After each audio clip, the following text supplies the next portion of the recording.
سلام دوستان، امروز اومدیم برای بهترین شیدر ماینکرافت بدراک.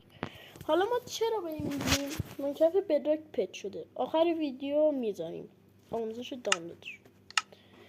این بهترین شیدره. توی کانال تلگرام و روبیکون میذارم لینکش تو کامنت ها پین میکنم و ماینکرافت پچ شده میخواد که آخر ویدیو میذارم. اون ماینکرافت فالو برمیگرد. حالا چرا ما به این میگیم بهترین؟ چون نگاه کنید الان غروبشه، یکم لگ میزن، شما رکوردیم روش 60 FPS اینا قشنگ بالا میاد. شیدرش اینقدر قشنگه. ویسی من بایم چریه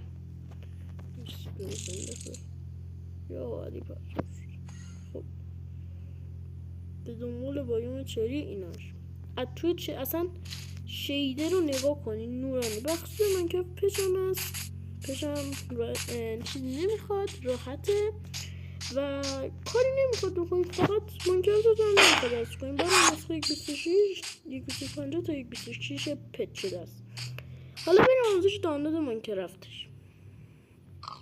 خب حالا میاد توی گوگل میزنید ماینکرافت پچ شده، صبر میکنید بالا بیاد مگارنو دانلود ماینکرافت چون پشتیبانی رندر دراگون، اینو میزنین، صبر میکنین، بعد میاد پایین اینجا نسخه 1.26 هم آوردن. چون رفت تو تبلیغ من ضبط رو زدم خدا میدونه. ایران کور.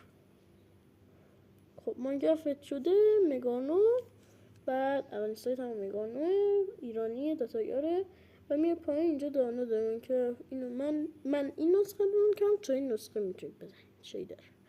خلاصه شیدرش خداست، یعنی خداست، خداست. برید تست کنید. نماسی بای.